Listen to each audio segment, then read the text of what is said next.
se pueden imponer nuevos aranceles, era la palabra favorita de Trump, ya lo decía incluso en campaña, apuntando a dispositivos médicos y apuntando a robótica. A estas alturas, desde ese día de la liberación, con ese palo y zanahoria, ¿cuánto teméis esos aranceles? Porque lo que ha dicho el Banco Europeo de Inversiones es que todavía no está el impacto total. Bueno, que el impacto total no ha llegado, yo creo que eso es claro.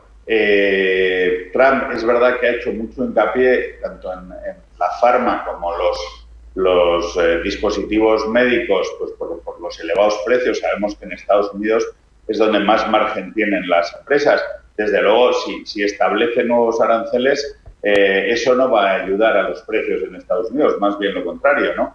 Con lo cual, y sobre los medicamentos, pues un poco igual. Entonces, nosotros, la verdad es que, a pesar de que sea su política un poco de palo y zanahoria, pues ya hemos visto con los coches que hablábamos antes, ¿no? Primero iba a ser mucho, hasta el 50, y al final hemos acabado teniendo seguramente incluso menos aranceles de los que había antes de empezar, ¿no? Entonces, vamos a ver lo que hace con los dispositivos médicos y con fármacos, pero seguramente habrá algún tipo de acuerdo, porque tampoco al propio Estados Unidos le conviene el desabastecimiento que podría surgir por todo esto, ¿no? Entonces, bueno, yo creo que son esas medidas ida y vuelta, tácticas de negociación que está siguiendo. Es verdad que cuanto más le conoce el mercado, pues menos eficientes son estas tácticas de negociación. Y saltando a otros sectores que cobran protagonismo, sobre todo tirando de lo que son las cuentas de H&M o la sueca, la rival de Inditex, está disparándose en bolsa después de haber visto esos ritmos de crecimiento en Inditex que ya no cumplían, ¿no?, ese ritmo anterior. Quería preguntarte precisamente, Ignacio, por ese sector textil, por ese sector consumo, a partir de esas cuentas de H&M, después de haber visto también las del gigante español, ¿cómo ves al sector y a estas compañías? Bueno, los que son muy globales como H&M y Inditex, pues hombre, este año, por ejemplo, tienen un factor que les está haciendo sufrir, que es el factor de la divisa, ¿no? Ese dólar que se deprecia entre un 13-15%, pues les hace algo de daño a sus cuentas y les va a hacer más en estos dos últimos trimestres del año, porque es cuando más diferencia hay en el dólar, ¿no? Pero por otro lado, lo que estamos viendo son los márgenes al alza, los vimos en Inditex, los estamos viendo ahora en H&M, y lo que nos contó Inditex, y parece que refrenda por su parte H&M, es que el inicio del otoño, del final del verano, está siendo bueno para las ventas. Y bueno, yo creo que las compañías, la transición al online también ha sido muy importante, pero eso está dejando más márgenes. Estamos viendo en la parte de Zara cierre de tiendas, digamos, de mayor capilaridad, o sea, cerrar tantas unidades como tenía, pero sin embargo hacer unas tiendas más grandes con una experiencia de compra algo mejor, y que eso favorece un poco tanto el gasto como el margen de la compañía, ¿no? Y yo creo que esa es un poco la tendencia. Entonces, en ese sentido, yo creo que refrenda un poco la estrategia, y que H&M, que ha sido un poco, si no el patito feo, por lo menos el más perjudicado, también mejore, es algo que yo creo que favorece un poco a todas las firmas, ¿no? Yo creo que ese consumo de otras firmas de menos calidad, de todo el comercio que venía, toda la ropa esta que venía de China, etcétera, pues yo creo que queda un poco aparte y nos centramos en las marcas de más calidad, lo cual es bueno para las marcas europeas que están en ese segmento. Hoy hemos llegado a la jornada de datos macroeconómicos importantes que esperaba el mercado, con permiso de los PMIs también de inicio de semana. Toca ver qué tal va la economía de Estados Unidos, toca ver balance de paro semanal, y todo después de ese mensaje de Powell, de tener cuidado con la sobrevaloración de las acciones. ¿Cómo esperáis esos datos macro mirando a Estados Unidos en medio de esa vigilancia que sigue teniendo Powell sobre los precios y los llamamientos a la cautela? Bueno, pues hombre, vamos a ver. Es verdad que el dato de paro semanal que salió la semana pasada fue bastante elevado. Seguramente veremos una cierta vuelta. Si no, es verdad que si consolida estos niveles, empezaría a ser un punto muy de seguimiento y que, por tanto, y además presionaría un poco más a la FED para bajar más los tipos. En cuanto al dato de PIB, de crecimiento de la economía americana, es la tercera revisión, es un poco lo que llaman el dato definitivo. No suele ser en esta revisión donde vemos los mayores movimientos, hay unos ajustes finales. Como son de las empresas más pequeñas, es verdad que podíamos ver algo del efecto de los aranceles en esta última revisión, ¿no? Pero también, si viéramos incluso menor crecimiento, pues también seguramente apoyaría más bajadas, y a lo mejor estamos en esos momentos que el mercado interpreta que un mal dato de crecimiento económico pues puede ser un buen dato para los mercados porque habrá más estímulos, ¿no? Con lo cual yo creo que hay que seguir los dos. Pensamos que las peticiones semanales volverán a bajar algo y que el PIB no se moverá demasiado desde los niveles que había salido en el anterior dato de agosto. Pues Ignacio Cantos, como siempre ha sido un verdadero placer. Feliz jornada y hasta la próxima. Muchas gracias, un saludo. ¿De qué te haces socio cuando te haces socio de BBVA? Te haces socio del banco número 1 en rentabilidad y crecimiento en Europa, el primero de los 14 principales bancos europeos comparables con BBVA. Canjea ya tus acciones de Banco Sabadell en pocos minutos y sin costes si llamas al 800 080 032 o en cualquier oficina BBVA, seas o no cliente. ¿Avanzamos? BBVA. Más detalle en la presentación de BBVA al mercado el 5 de septiembre de 2025, disponible en bbva.com. La oferta ha sido autorizada por la CNMV. Folleto disponible en cnmv.es y en bbva.com, así como en las sedes de BBVA, Banco Sabadell, la CNMV y las bolsas de valores. Rentabilidades pasadas no garantizan rentabilidades futuras. ¿Quieres acceder a las ideas y tendencias de inversión de la mayor gestora de fondos activa del mundo de manera gratuita y abierta a todos? Visita nuestra web de Capital Ideas para obtener nuestras perspectivas de mercado de Capital Group. Más información en capitalideas.es. ¿Cómo te gustaría el café de tu oficina? Me gustaría un café bueno y que cambie vidas. Pues eso es Filantrópico. Buen café y buenas personas. ¡Qué bueno! Bueno y bueno. Infórmate de cómo el café de tu oficina puede cambiar vidas en filantrópico.es. MFS Investment Management.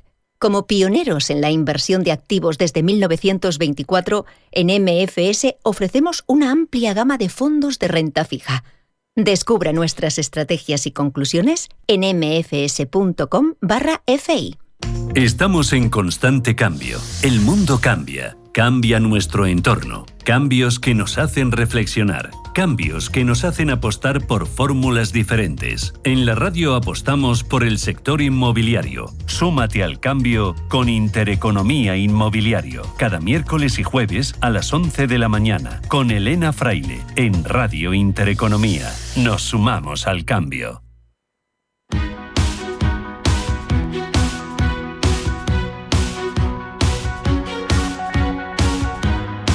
En Capital Intereconomía, el consultorio de bolsa. 9:31 de la mañana, momento de abrir nuestro consultorio de bolsa. Ya saben, pueden contactar con nosotros a través de las distintas vías. YouTube, por supuesto, nuestro teléfono 915331851 y también ese número para sus notas de voz, para sus WhatsApp, 609224716. Antes de ir con Echeverry, decisión que esperábamos, lo advertía Rubén Gil hace un momento, el Banco de Suiza ha mantenido los tipos de interés en el 0%, tal y como se esperaba. Ese dólar frente al franco suizo que se continúa estable, timidísimas subidas, 0,79,53 en el intercambio de las unidades, y la previsión del Banco Nacional de Suiza, que prevé un crecimiento de entre el 1 y el 1,5% para este año y una inflación del 0,2% para este año y de 0,5% para 2026. Clave, viendo cómo además confirma que ese crecimiento económico mundial se ha desacelerado ligeramente en el primer semestre. Tiempo para el consultorio. Javier Echeverry, analista de mercados. Muy buenos días. Muy buenos días, ¿qué tal, Eva? ¿Cómo estás? Bueno, pues encantado de recibirte este tiempo de consultorio aquí en Capital Intereconomía. Y hoy quería preguntarte precisamente, llegamos de una semana intensa, con palabras incluidas de Powell, donde de repente advertía de sobrevaloración de acciones, donde de repente había dudas sobre el precio de la tecnología. Y quería preguntarte ahora mismo cómo estás viendo el contexto del mercado, mirando esos índices, mirando a estos índices europeos en esta apertura y la visión general. Pues muy complaciente, ya sabemos que llevamos una temporada donde todo nos parece maravilloso, donde no para nada de subir, donde todo son albricias y alegrías, y mientras que eso no cambie, es decir, sigue habiendo liquidez, ya sabemos que Donald Trump sigue presionando a Powell para que continúe esa bajada de precios de los tipos de interés, ya sabemos que llama Donald Trump a Jerome Powell Mr. Too Late, Mr. Demasiado Tarde, y esto lo único que hace es añadir un poco esa leña a un fuego de liquidez que enseguida sigue quemando y sigue moviendo los mercados. Al final, mientras que las perspectivas sigan siendo buenas, de momento sigue creciendo. Tenemos dos catalizadores importantes. Uno, por supuesto, como siempre, y como siempre os digo, es el crudo, que hay que mirar muy de cerca para ver qué comportamiento tiene. Y si nos vamos a ver un poco ese momento de largo plazo en el crudo donde podemos ver el comportamiento, la demanda esperada, es decir, lo que se consume de crudo esperando que aumente o no aumente el número de transportes, el número de viajes logísticos que se hacen, que es lo que en definitiva nos da esa sensación de consumo, esa perspectiva de consumo, sigue siendo estable. De momento tenemos el West Texas en 64,62, sigue en esa franja entre los 60 y 70, que es donde debe estar en principio por las perspectivas actuales. Vemos el Brent también en un comportamiento muy similar, enrangado, que diríamos los analistas técnicos, dentro de ese rango de precios que tiene todo el sentido, dadas las condiciones actuales. Y como siempre os digo, el Murban Crude Oil, no os lo perdáis, nos dice también cómo están las expectativas de consumo dentro de la parte de Asia, a la derecha del mapa. Cuando miramos el mapa, West Texas a la izquierda, Estados Unidos, América Latina, etc. Cuando miramos el Brent estamos mirando el mapa central, y cuando miramos el Murban estamos mirando la parte derecha, esa parte de Asia y Oriente. Bueno, lo que nos importa es entender si realmente hay esos movimientos que nos digan que va a cambiar las expectativas, que van a cambiar esas expectativas de liquidez. Seguimos con la misma fotografía. De momento lo único que cambia es las pequeñas correcciones que vemos a diario, pero que no tienen mayor importancia ni mayor trascendencia, más allá de que las declaraciones de Trump son siempre incendiarias y que tiene una querencia al escándalo maravillosa que a él le encanta y que le hace sentir en el top of the world, que dirían los americanos. Mirando ya las consultas, vamos con una nota de voz, Javier. Buenos días, mi nombre es Carlos. Para el señor analista, ¿qué opinión sobre 3 mineras de plata merece y cuál le gusta más? Los tickets son de la primera PAAS, esta es Pan American. La segunda CDE, los tickets, ¿vale? La matrícula. Cáceres, Dinamarca, España. Y la tercera, AG, Aragón, Gerona. Lo que pido es cuál le gusta más de las 3 y la que me diga posible recorrido, resistencia y soportes. Gracias y un saludo. Gracias, Carlos. Pues Javier, entre esas 3 mineras de plata, ¿cuál sería tu elección y niveles? Bueno, en principio, en Panamérica lo que vemos es mucha volatilidad. Hay un comportamiento muy movido. Vamos a irnos a velas de un día para poderlo ver un poquito mejor, ese crecimiento tan fuerte que tiene desde febrero del 24. Y es que normalmente las mineras trasladan el movimiento del metal con unos 6 meses a un año de delay, de retardo. ¿Por qué? Pues básicamente porque los contratos que firman suelen ser o semestrales o anuales. Esos contratos de suministro que firman de la extracción de su negocio principal, que en este caso es el metal de plata, lo hacen igualmente en el oro. Entonces tenemos que tener en cuenta que hay ese retraso. ¿Qué podemos observar en este comportamiento? Fijaos, pues que realmente hasta, podemos decir, aproximadamente abril del 25 tenía un crecimiento bastante moderado. A partir de ahí nos encontramos en junio de este año una subida muy potente, pero es que la plata y el oro han subido muchísimo, hasta el 45% hemos subido en el oro en lo que llevamos de año, y esto es una auténtica salvajada. No pasaba hace muchísimo tiempo que tuviéramos una subida tan fuerte en el oro dentro de un mismo año. Y por supuesto, la plata como como metal de inversión también hace algo bastante similar. ¿Diferencias entre la plata y el oro? Básicamente que la plata tiene una serie de aplicaciones industriales que el oro no tiene. Es verdad que sí que vemos ese polvo de oro que se utiliza en algunas tecnologías electrónicas y demás, pero realmente tiene muchos más usos la plata y por tanto tiene un comportamiento un tanto diferente, que yo a menudo digo que tiene un sesgo de precursor, debe entender un poco qué es lo que va a hacer el oro. Si nos fijamos en esta compañía, vemos un crecimiento muy fuerte, próximo a máximos, nos encontramos máximos muy cerquita, hasta los máximos en 40,11 y estamos en 38,48. Siempre lo digo, en máximos no se entra. Si vamos a ver la otra compañía, nos pasa pues 3/4 de lo mismo, ahora sí, con un comportamiento un poco más lineal. Aquí no estaríamos en máximos, porque los máximos estarían mucho más atrás y nos encontraríamos, fijaos, pues máximos, vamos a irnos a velas semanales para poder tomar un poco de distancia, nos encontraríamos en 360.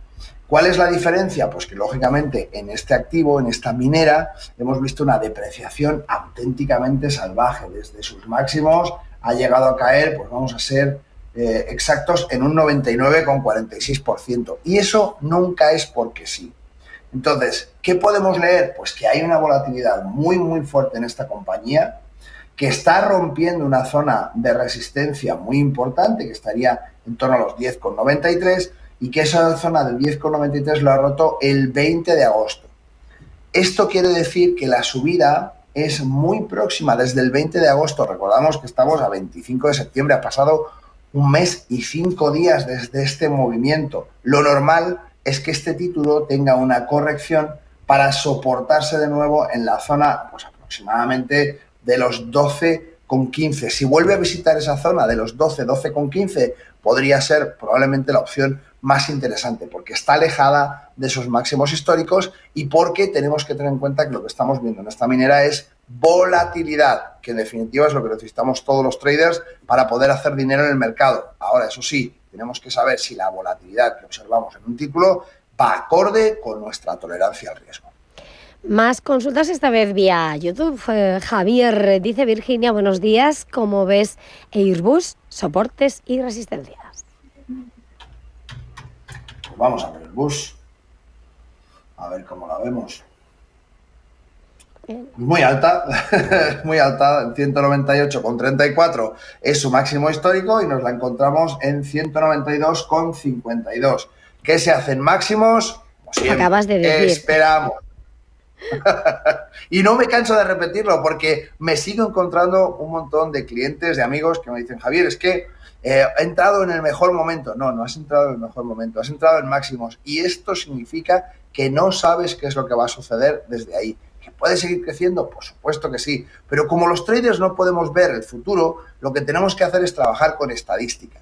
Y la estadística, cuando está en máximos, nos dice que la ventaja matemática o que la probabilidad más alta es que el precio se mueva hacia abajo. Y por tanto, como al alza no tenemos datos estadísticos, no podemos prever si la rentabilidad riesgo, esa relación que siempre decimos de 1 a 2, 1 a 3, se va a dar o no. Por tanto, como no tenemos datos, esperamos y buscamos una zona adecuada. Airbus, soportes y resistencias, pues vamos a buscar la zona aproximadamente de los 173. Esa zona más o menos nos va a dar un pequeño soporte donde podemos buscar una oportunidad, pero lo que no podemos hacer es entrar en máximos simplemente porque está en máximos. Otra cosa es que hagamos intradía, que vayamos a gráficos muy cortitos de 15 minutos o de 5 minutos y que a partir de ahí lo que hagamos es el trading más rabioso y más dinámico. Fenomenal. A partir de ahí hablaríamos de otro tipo de estrategias. Pero si hablamos de un comprar y mantener, de una operación a medio o largo plazo, desde luego ahora mismo. En máximos nos toca esperar, como siempre. Más cosas, Javier, vamos con una nota de voz. Hola, buenos días Radio Intereconomía y gracias por el programa. Quería preguntar al analista de hoy, soy Carlos de Valencia, por una acción por Taiwan Semiconductor TSMC en el Nasdaq. Estoy dentro desde $165 y quería ver si me la podría analizar y darme un stop de protección de beneficios. Muchas gracias, un saludo. Pues el gigante de Taiwán, ¿cómo ves a TSMC? Pues $165, muy buena entrada, indudablemente. Fijaos que lo vamos a marcar en este punto concreto y lo vais a ver muy bien. Aquellos que estéis viendo el consultorio desde YouTube vais a ver justamente esa zona de confluencia de precios, en concreto en 168,19. Bueno, esa confluencia de precios lo que nos da es justamente lo que hablábamos en el ticker anterior. Nos da una zona en la que poder buscar una entrada. Para hacer un poco el cálculo de dónde se está moviendo, pues ahora mismo está en un 66% de beneficio y ha llegado al 69%. Tenemos que entender dos cosas. La primera, cuando operamos, tenemos que operar con una estrategia clara. Dentro de esa estrategia clara, ¿se ha cumplido el movimiento que estaba esperando el oyente, el trader por el que nos pregunta por este título? Pues si se ha cumplido, lo que tenemos que hacer es salir y buscar otra operación. En principio, ahora mismo lo que tenemos es un crecimiento muy fuerte porque TSMC está moviéndose muchísimo y está teniendo un auge muy importante. ¿Cuál va a ser el recorte? Pues no lo sabemos porque no podemos ver el futuro, pero confluencia de precios está en 2,58,50, lo cual supone, pues lógicamente, una caída aproximada de un 8,15%. Ese 8,15% nos daría un suelo en el que apoyarnos para buscar nuevas oportunidades o directamente para salir. Teniendo en cuenta el desempeño que ha tenido el trader que nos pregunta por este título, pues creo que está más que cumplido, sea cual sea su estrategia dentro del título. Vamos ahora con un mensaje que nos ha llegado vía WhatsApp, Javier, y dice: buenos días, agradecería que valorase cómo ve las siguientes empresas para entrar y me diese un precio de entrada, techos y soportes. Rigetti Computing, ASML Holdings y Johnson & Johnson. 3. Rigetti Computing, ASML Holdings y Johnson & Johnson. De esas 3, entrada, techos, soportes. ¿Por dónde empezamos? ASML Holding y la tercera, perdona, era Johnson & Johnson. Ok. Vamos primero con las otras dos. Ahí ya está, las 3. Vale, Rigetti, de nuevo, máximos. Zona muy, muy, muy fuerte. Ya sabemos, no me repito más, que lo he dicho 40 veces. En máximos esperamos. Hay poco más que decir. Una subida muy, muy, muy fuerte desde el 12 de septiembre. Desde el 9 de septiembre, perdón. Esto claramente tiene que ser por noticias, tiene que ser por fundamentales, tiene que ser por una situación coyuntural que estamos viendo. Yo no conozco el título, por tanto, no sé qué es lo que se ha firmado, qué es lo que se ha acordado, cuáles son las perspectivas a nivel fundamental y, por tanto, no puedo saber si es consistente en el tiempo o no. Lo que sí sé a nivel técnico es que ahora mismo está en máximos y que la subida es trepidante. Normalmente una subida trepidante suele tener una corrección muy similar. Así es que nada aconsejable en este momento por la parte técnica. Si hablamos de ASML Holding, hablamos de otro cantar, desde luego, subida también muy trepidante, pero desde luego en un título que ya conocemos muy bien, con gran volatilidad, con un comportamiento lateral alcista y que vemos que últimamente había tenido una corrección muy fuerte, que desde sus máximos de 1110 se nos ha caído pues prácticamente un 48%. ¿Qué ha pasado? Pues que desde ese 48% que se había caído ha llegado a subir un 69%, que ahora mismo se queda en un 63%. Subida más que importante, como digo, en un título con mucha volatilidad y que ahora mismo lo único que podemos hacer es ver desde la barrera. Zonas interesantes para este título, 827,42. Esa zona es muy importante. Si la volviera a visitar, sería muy interesante ver el comportamiento por ahí. Y en Johnson & Johnson vamos a cambiar el tipo de velas que las tengo puestas por volumen. Vamos a ver esa ruptura importante del canal lateral bajista que teníamos, que se efectúa justamente en el 16 de julio de este año y que rompe un poco esa tendencia un poco aciaga que llevaba el título, que estaba costando levantar. Se nos va a zonas parecidas a máximos, es decir, resistencia en los 181,19 que no consigue sobrepasar y que recorta. Zonas interesantes ahora, pues busquemos zonas aproximadamente de esos 174,11 a muy corto plazo. Si lo que queremos es buscar una zona a medio y largo plazo, vamos a buscar un soporte mucho más bajo en el 166,78. Quiero colar yo ahora una pregunta, Javier, mirando a la cabeza y a los pies del mercado continuo de esta mañana. Es verdad que tiene grandes razones fundamentales ambos, pero quería preguntarte. Por una parte tenemos, por el lado de las caídas, Grenergy, que es la que cae un 5,5%, en una jornada en la que además, eso sí, viene de cotizar esos resultados que ha presentado en línea con lo esperado y en el que ha aumentado los ingresos un 128%, pero en el otro lado de la moneda quiero hablar de lo que es Duro Felguera. Evidentemente su precio de la acción lo justifica, 0,286 es lo que cuesta. A esta hora sube un 26,27%, ha llegado a subir más de un 30% en una jornada en la que se ha publicado información acerca de que la compañía estaría ultimando un acuerdo para evitar el concurso de acreedores a los que debe más de 300 millones de euros.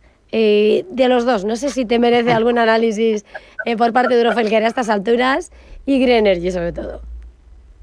Sí, claro que sí, porque al final en estas penny stocks o las acciones que valen céntimos nos parece que nos cuestan muy poco al bolsillo. Siempre lo digo, que parece que como, bueno, son céntimos, pues tampoco pasa nada, pero claro, las variaciones son tremendas. Estamos hablando justamente de 5 céntimos y hablamos de una subida del 33% en este momento. Está en concurso de acreedores. Esto, si no nos levanta ya las alarmas, es que algo no entendemos del todo de este negocio. No es interesante. Entrar en una empresa que tiene este gráfico, ya no solamente el gráfico, que sabemos que está extremadamente golpeada. Es decir, una empresa, vamos a ver los máximos históricos, pero por poneroslo fácil, estaba en 39,75. Ha llegado a cotizar en 0,13, de 39,95 a 0,13. Está en concurso de acreedores. ¿Podemos ganar dinero con esta empresa? Por supuesto. Ahora bien, ¿queremos meternos en la posible iliquidez que encontremos a la hora de salir de ella? ¿Queremos meternos en este jardín donde no sabemos cuál va a ser la volatilidad? Bueno, pues eso depende un poco del perfil de cada trader. Desde luego, para mí no es y no me interesa absolutamente nada. En cuanto a Grenergy, bueno, tenemos una caída de un título que ha subido muy bien, que ha roto muy bien la zona de 40,35 y que lo ha hecho además con solvencia. Desde el 8 de abril del 25 tenemos una subida que ha llegado nada más y nada menos que a suponer un 83% en este año. Bueno, no todo puede ser subir, al final los títulos suben y bajan en base a las expectativas. Es verdad que una caída de un 4,47 en este momento, en la jornada de hoy, supone un movimiento importante. Ahora bien, hay que saber exactamente qué es lo que ha pasado, dónde está esa zona, dónde está la noticia que ha hecho que baje este título, dónde está el momento por el cual está bajando y tener en cuenta los niveles de soporte y resistencia técnicos, que nunca son porque se pinten velitas en una pantalla, son porque hay acuerdo o desacuerdo en la configuración del precio, en la oferta y la demanda. Mucha gente se piensa que es que los analistas, cuando vemos un gráfico, lo único que vemos son palitos en una pantalla, y esos palitos en una pantalla lo que nos dicen es si los inversores están de acuerdo en el valor intrínseco de la compañía por cada uno de esos títulos. Y lo que nos hace entender es si hay confianza en la capacidad de esa empresa o de esa compañía de seguir adelante. Cuando lo hacemos en índices vemos el conjunto de un montón de empresas y cuando lo hacemos en ETFs vemos el conjunto de una serie de empresas dentro de un fondo que está cotizado directamente en mercados. Pero siempre vemos oferta y demanda, que es lo más importante. ¿Dónde se cruzan aquí oferta y demanda? En los 61. Así es que teniendo esto en cuenta, muy pendientes, y si hay alguna noticia en concreto para Grenergy que afecte a la caída de hoy, es lo que tenemos que realizar, si va a ser consistente en el tiempo o no. Como siempre digo, es importante saber si una noticia mueve el mercado, mueve un título de manera puntual o consistente. Cambia muchísimo nuestra perspectiva y nuestra estrategia a la hora de enfrentar una entrada o una salida del título. Vamos con una llamada. David, muy buenos días. Cuéntenos. Hola, buenos días. Mire, yo quisiera preguntar por Amazon y Netflix, que me haga un análisis y que me recomendara también un valor del Nasdaq 100 para entrar. Pues apuntado queda. Vamos a ver qué dice Javier. Muchas gracias, David. Gracias. Mercado. Pues mira, Netflix ha tenido una subida muy importante. La verdad es que tuvo un comportamiento difícil allá cuando se planteó esa nueva política a través de la cual hemos visto cómo ya no podíamos compartir con distintas localizaciones por IP las claves de Netflix, y la verdad que tuvo una caída importantísima, que podemos ver que esto sucedía allá por noviembre del 21, se nos caía fuertemente hasta un 77%. Parecía que la empresa había dejado de tener pujanza, que no había confianza y que por tanto, bueno, pues iba a ser denostada. Muy lejos de eso, hemos visto una recuperación desde mayo del 22, que digamos era la zona, mayo-junio del 22, era la zona un poco más complicada, empieza a resurgir desde ese punto y nos vamos nada más y nada menos que a una subida que supone el 727%. Para que luego digan que en las grandes compañías no hay volatilidad y que tenemos que irnos a los mercados cripto. Tenemos de todo en todas partes y solamente es importante entender el momentum por el cual atraviesa cada compañía. A día de hoy, ¿qué tenemos en Netflix? Pues una consecución, una consolidación de precios de una subida muy importante, donde vemos esta zona de acumulación de las últimas semanas, que claramente nos marca ese crecimiento tan brutal. Si nos vamos a ver gráficos diarios y podemos extender un poquito más este canal lateral, vamos a ver que la zona de soporte se encontraría en los 1150 y la zona de resistencia de ese canal se encontraría en torno a los 1268. Teniendo eso en cuenta, lo que tenemos que hacer es buscar ese apoyo en la zona de soporte y a partir de ahí tomar decisiones. En Amazon concretamente nos encontramos algo similar, con la diferencia de que no tenemos una subida tan trepidante, tenemos un comportamiento mucho más sostenido en el tiempo y vemos ese crecimiento por parte de Amazon que va desde enero del 23 y que hablamos desde los 82,5 hasta los 242,52 de sus máximos históricos. ¿Qué supone esto? Pues nada más y nada menos que un 196%. Claro, ya no son 700 y pico, pero podemos decir que también en muy poquito tiempo tenemos un crecimiento muy, muy, muy potente. Ahora mismo lo tenemos en zona de confluencia de precios de corto plazo, esos 220,21 que cerró ayer y que vemos que se aproxima además a la media de 200 periodos, esa media simple que nos da un poco a entender cuál es la tendencia del título y que sigue siendo una tendencia tremendamente alcista. Bueno, pues vamos a ver el comportamiento que tiene hoy y mañana para ver cómo cierra la semana, pero bueno, muy buenas perspectivas para Amazon en este caso y pues zonas de confluencia de precios por arriba, pues vamos a esperar esos 238 y por supuesto los 242 que son 242 que son los máximos históricos. Nos vamos volando. Récord del Nasdaq 100, que te digo adiós. Una recomendación te pedían del Nasdaq 100. Recomendación para el Nasdaq 100. Mira, yo no soy muy partidario de hacer recomendaciones de un título concreto. Básicamente